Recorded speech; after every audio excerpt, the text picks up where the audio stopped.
My ex-wife vanished into addiction years later. Her sister and I fell in love. After my son said he wished she was his mom. I've finally hit a point where I just can't keep this bottled up anymore. I'm 32 now, and for a few years, maybe even longer, I've been in love with my ex-sister-in-law, who's 27. I don't know if I should keep these feelings buried or if it's time to take a risk and be honest with her. I first met my ex-wife, her sister, when I was 23. Things moved fast between us, and by the time I was 26, we had a son and 2 daughters, and we were married. But just months into the marriage, everything blew up. My wife cheated on me, and if that wasn't devastating enough, the guy she was seeing introduced her to heroin. When I confronted her, she promised she'd get clean, but instead, she disappeared in the middle of the night. I haven't seen or heard from her in 4 years. Last I heard, she and that guy were still together and supposedly living on the streets in Las Vegas. I don't know if that's actually true, but I've been too focused on holding things together for our kids to chase after her. And to be honest, I've got no desire to. After everything she put us through, I filed for divorce without her even showing up. Despite how things ended, I managed to stay close with her side of the family. Every other weekend, the kids go over to their grandparents on that side, and honestly, they still treat me like I'm one of their own. I still get invited to Christmas gatherings and other family events, and everyone's always kind to me. Nobody brings up my ex anymore, mostly for the kids' sake. My son, he's 9 now, took it especially hard. His mom's disappearance hit him deep. I ended up getting him into therapy after he once told me he wished she were dead. Toward the end of her time with us, she was becoming verbally abusive, and he was about 5 or 6 then. It's left scars. After she vanished, her sister, my now former sister-in-law, and her boyfriend started coming around a lot more. They helped watch the kids whenever I was working, calling it practice since they wanted kids of their own someday. My kids adored them, and I honestly didn't mind how much they spoiled them. We all needed some light during that dark time. They eventually got married and were genuinely happy together. But then tragedy struck. Her husband was killed in a workplace accident shortly after they welcomed their daughter. It was brutal for all of us. I started helping her out the way they used to help me, watching her little girl when things got too overwhelming or when she just needed a break. She's been going to grief counseling for a few years now. Even so, she still wears her wedding ring and told me once that she can't picture herself with anyone else. We've talked about her late husband quite a bit, and although she's made progress, I know she's still deeply in love with him. I can't even imagine carrying that kind of heartache. Over the past couple of years, we've naturally become more involved in each other's lives. My kids are crazy about their aunt, and she comes over for dinner a couple times each week. Her daughter and my youngest have grown inseparable, sleepovers, giggles, the whole thing. By now, I'm way past any feelings for my ex, but I've kept out of the dating scene. The idea of bringing someone new around the kids, especially someone who might turn out like their mom, honestly scares me. But somewhere along the line, I started falling for my sister-in-law. She's an incredible mom, and considering everything she's endured, she's still one of the kindest, warmest people I know. She's got a sharp sense of humor that always lifts my spirits. Eventually, I realized I was physically attracted to her too. But every time that crossed my mind, I felt guilty. Her husband was a friend of mine, and she's clearly still grieving, so I've never said a word about how I feel. Since COVID hit, we've been spending even more time together. Social distancing kind of cut us off from the rest of the world, so we became part of each other's bubble. Nothing romantic has ever been said, and I've done my best not to flirt. But last week, something shifted. It was late. The kids had gone to bed, and I made a couple of drinks, just enough to relax, nothing wild. She said she'd rather not drive and decided to stay over. I took the couch, no big deal. The next morning, I woke up to the smell of breakfast. We all sat down together, the 4 of us, and it felt like the kind of family I've always dreamed of. Before she left, she kissed me on the forehead. She's never done that before. Still, I didn't say anything. But after she was gone, I found my son in his room playing quietly with his toys, looking kind of down. I asked if something was bothering him, and in the way only kids can, he just came out and said it, he wishes she were his mom. We sat and talked, and he listed off all the reasons why. She's kind. She never yells. She spends time drawing with him at Grandma and Grandpa's, which I didn't even know. Hearing all of that, my heart, which was already softening for her, just completely melted. Later, when I dropped the kids off with their grandparents, I tried feeling out her parents. I made a joke about how she and I sometimes act like a married couple. But they didn't laugh. They were polite but distant. Either they suspect something, or they're not on board. At this point, pretending I don't feel this way is getting impossible. I'm in love with her. So either I bury these feelings once and for all and learn to live with it, or I find the courage to tell her the truth and hope it doesn't destroy everything. I was planning to drive her back to her car, but just as I opened the door for her, she paused and looked a little nervous. Then she just came out with it, told me to stop and said she wanted to kiss me. There hadn't been any alcohol at dinner, so this was completely her decision, clear-headed and honest. I pulled her close, and we kissed right there in the parking lot. I don't even know how to describe what it felt like finally touching her like that. She was leaning against my car, and we stayed wrapped up in that kiss for at least half an hour. When we finally came up for air, we just stood there smiling at each other, soft looks, no words. Then we got in the car and headed back to my place, her hand wrapped in mine the whole way. I don't think I've ever felt that happy.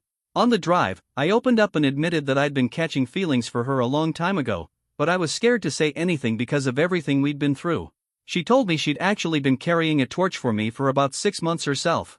Around that time, I had gone on a few horrible Tinder dates, and since we were just friends back then, I'd vented to her about how awkward and awful they were. She confessed that hearing about those dates made her feel surprisingly jealous and angry, and that's when it hit her that maybe her feelings for me weren't so simple. Turns out, I stayed quiet because I didn't want to disrespect the memory of her late husband who had been my friend, and she kept her feelings to herself because she worried I might see too much of her sister, my ex-wife, in her and end up resenting her. When we got back to my place, I invited her in. We both knew there was a strong pull between us, but we tried to fight it. We ended up just curled up on the couch, holding each other and talking seriously about what it would take to turn this into a real relationship. There were some emotional moments, some tears, some deep honesty. We talked about her late husband too. I told her I wasn't trying to replace anyone and that I'd wait as long as she needed. I wanted her to know I wasn't going anywhere. She said she felt like she was finally in a place where love could be possible again. She wasn't stuck in guilt anymore. She'd battled with it, feeling bad about catching feelings for me, but had made peace with it. Then she brought up the obvious question, her sister. What if Jess, my ex, suddenly came back, wanted to be in the kids' lives again, and tried to make things right? Would I forgive her? Would I take her back? I told Sylvia, flat out, that the answer was no. I've come to terms with the cheating, sure, but I'll never forgive what she did to our son. He used to be this bright, joyful kid, and she crushed that in him. Between the cheating, the drugs, and her rage, she left real damage behind. He's better now, but for a while, his mood and behavior scared me. He was way too young to be carrying all that pain. Sylvia was worried about how he might take the news about us. Unlike our daughters, he's old enough to grasp everything. I told her not to tell him just yet. I didn't want to put pressure on him. But truthfully, not long ago, he told me he wished Sylvia was his mom. That meant everything. We promised to take things slow. But well, when the kissing started again, and we were alone this time, we kind of stopped pretending we didn't want more. We ended up in bed together. I've had so many quiet moments fantasizing about what it would be like to wake up next to her, to brush my hand across her face in the morning, and now, I finally got to live that moment. Going forward, we're setting up regular date nights and focusing on building something solid, something lasting. When we decide it's time to let the family know, we'll do it together. That's where I'm at now. That's the update. 2 years of silently hoping for her, and now she's mine. I just hope I don't mess this up. Update to the update. Oh, and I forgot to mention a few things. For clarity, I'm calling my ex-wife Jessica, and the woman I've been referring to as my sister-in-law is Sylvia. That makes things easier to follow. Well, we told everyone. We picked a weekend when both of our kids were staying with my in-laws. Sylvia and I decided to use that time to go visit my parents. They'd met her a few times before, but they didn't really know her. Our families weren't often at the same events. They recognized her, at least. My dad isn't one to show emotions, so I still have no idea how he really feels about it, but my mom was supportive. She did ask if Jess knew, and we explained that I haven't spoken to her in 4 years, and Sylvia hasn't heard from her in 2. We told her we'd deal with that situation if it ever came up. Overall, my folks seemed happy for me. The next day, we went to a small Labor Day gathering with her family. We knew it might be a bit more awkward there, since they're all related to Jess too. My parents were kind enough to take the kids to the zoo and out for ice cream, so we'd have space to talk with her side without distractions. When we showed up, people immediately noticed the kids weren't with us. I could feel that voice in the back of my head warning me not to do this. But I took her hand and told myself we were doing the right thing. There were only about 8 people there, but it felt like we were standing in front of a crowd of thousands. We told them we were now a couple, and waited. Surprisingly, several of her aunts were thrilled. We got hugs and warm reactions. No one brought up Jessica at first. They were just glad to see Sylvia happy again. Honestly, most of them had assumed she'd never date again. The only one who really stirred the pot was Mill. She said she already suspected we were an item because I always looked at Sylvia like a lost puppy. She teased that Sylvia never stopped talking about me. Then she asked how long we'd been secretly dating. When I said, just a week, she rolled her eyes and said that lying at the start of a relationship was a bad sign. She even joked about us sneaking off at a pool party in June to make out. After the party, Sylvia's parents pulled us aside and asked how serious we were. Then, like my mom, they asked if Jessica knew yet. I said no, and that honestly, her opinion shouldn't matter after walking out on her family 4 years ago. But that's when things took a turn. They told me they'd feel more comfortable with everything if I gave Jess a heads up. I could tell there was more to it, and sure enough, there was. Turns out, Jessica's been in touch with them for over a year and they never told us. I was stunned. Sylvia was just as upset, especially since Jess never once reached out after her husband died. Her parents showed us Jess's Facebook page, the one she blocked me from, and she looked normal. Not like the shell of a person she'd become when she left. That was a strange sort of relief. Her parents said Jess is ashamed of what she did and feels like she deserves to be cut off. That she hasn't reached out because she doesn't think she has the right. They gave me her number and asked me to at least talk to her. I told them clearly, my feelings for Sylvia are real. I'm not going back to Jessica. That chapter is closed. Phil, Sylvia's dad, seemed to understand. But Mill, she looked like she was still holding out hope that somehow we'd reconcile. After we left, Sylvia and I had another talk about it, even though we'd already discussed the possibility of Jess showing up again. After learning that Jess had been in contact with her parents behind our backs, Sylvia and I decided we needed to revisit the conversation just in case she ever came back. I told Sylvia that I loved her completely. That what I felt for her was deeper, more genuine than anything I ever had with Jess. My heart belongs to her now, fully. She broke down in tears, overwhelmed by everything, mad at her parents for keeping Jess's secret, and hurt that her sister never even reached out after her husband died. Not even a single word of sympathy. Then she admitted something I hadn't expected, that deep down, she was scared I'd leave her if Jess ever returned. I promised her, without hesitation, that wasn't going to happen. Not now, not ever.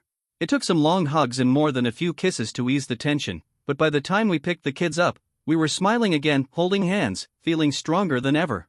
She's been spending the night at my place pretty often since we got together, though we're careful. So the kids don't see anything. I set my alarm for 5 a.m. every time, sneak out of bed, and relocate to the couch before they wake up. The morning after we decided it was time to let the kids in on what was happening, we sat them down. Our daughters were all smiles, they're too young to fully understand, but they were thrilled that sleepovers and playdates could happen more often now. I took my son aside for a one-on-one talk. I asked him how he felt about everything, and he asked if this meant we'd all be living together. I told him maybe someday. Then he asked, does that make Aunt Sylvia my stepmom now? I told him he could call her whatever he was comfortable with, and that both she and I would respect it because we both love him, no matter what. That led to questions. Questions about his real mom, things he'd never asked me before. I answered as honestly as I could without overwhelming him. He already knew a bit about addiction from school, so I finally admitted to him that his mom had a problem. She made some really bad choices. Then he asked something that hit me right in the heart, why didn't she love me? I held it together the best I could and told him that she did love him, but that sometimes, grown-ups mess up really badly and make awful decisions. I told him I didn't think she stopped loving him, just that she got lost in her addiction and couldn't be there like she should have been. He asked me if I still loved her. I told him that I hope she gets better, that I don't want her to suffer anymore, but after what she did to both of us, I couldn't love her the way I once did. I don't know how much of it he really absorbed, but I did my best to explain it in a way he could handle. That aside, he's been happier. Lighter. More himself. Since Sylvia became part of our lives, he's come out of his shell. He's always doing little things to impress her, just like I used to do with my own mom when I was his age. The phone call with Jess still hung over me, but having Sylvia there, being able to hold her at night and feel some peace again, it gave me a kind of joy I hadn't felt in years. Honestly, I didn't even realize how lonely I'd been until I started feeling truly happy again. Sylvia and I have been soaking in the honeymoon phase. She's been slipping love notes into my lunchbox, sometimes even cute little poems. I sent her flowers at work, not just for her, but as a quiet thank you to the co-workers who had apparently been encouraging her to ask me out for months. To everyone who commented or messaged me after the first and second updates, thank you. Your words gave me the push I needed to be honest with her. If you've got any questions, feel free to ask. But for now, that's where we were, at least until the next update. Update 3. A lot of people have been asking for an update over the past couple of months, so here's one. What follows is actually a comment I wrote a week ago. I figured I'd just paste it here since it sums things up well. I ended up speaking to Jess back in September. Life got chaotic, and I kept putting off the update. I even wrote out a full 10-paragraph post a while back, but then my laptop crashed and I lost the whole thing, which killed my motivation for a while. Anyway, Jess is doing a lot better. She's 8 months clean and in recovery now. During the call, she finally told me how the affair started, how she got into drugs, stuff I didn't really want to hear, but I let her talk. As much as I resent what she did, I do want her to get better. I still worry about her. I know I probably shouldn't, but I do. Eventually, I told her about Sylvia and me. She was stunned. When I first met Jess, she was 19 and Sylvia was 14, so she had always seen her little sister as a kid and by extension, had a hard time picturing us together. She even hinted that it was kind of creepy, but the moment she remembered that Sylvia was a grown woman, married, a mother, she backed off that line of thinking. She did ask me whether I had feelings for Sylvia while we were still married, and I told her no. That part's true. We also talked about the kids. She cried a lot. Said she didn't know how she could ever face them again. I wanted to say something comforting, but I stopped myself.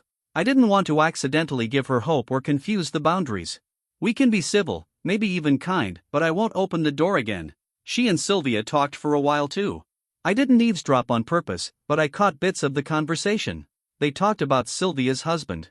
Turns out, Jess had been arrested during the week he died and didn't even find out about his passing until a couple weeks after the funeral. By then, she felt it was too late to say anything and that reaching out would only make it worse. All in all, the conversation went as well as it could have. And life? Life's been good. Sylvia, the kids, and I are together pretty much every day now, and I haven't been this happy in years. My son and daughter are thriving with the extra love and attention, and I'm really enjoying the chance to get to know my niece better too. Update 4. It's been nearly a year since Sylvia and I officially became a couple, and yeah, we're still going strong. We live together now and are house hunting for a place of our own. Our children are benefiting so much from having two consistent, loving adults around. Our daughters have even started calling each other sisters, and my son has embraced it too. They bicker and laugh like real siblings. It's honestly beautiful to watch. It's funny though, my son still calls Sylvia auntie when he's talking to her, but refers to her as my mom when talking to his teachers or friends. Same with the girls, they call me uncle at home, but dad in conversation with others. It confuses some people, but once we tell the story, it all makes sense. We haven't heard much from Jess since that last update. Word is, she's got a steady job now, has a boyfriend, and is staying clean. I don't love the idea of her getting involved with the kids again, but if she stays stable and well, it's going to be hard to deny her the chance. Not just legally, but morally too. Sylvia and I don't look forward to that day, but for now, it's not something pressing.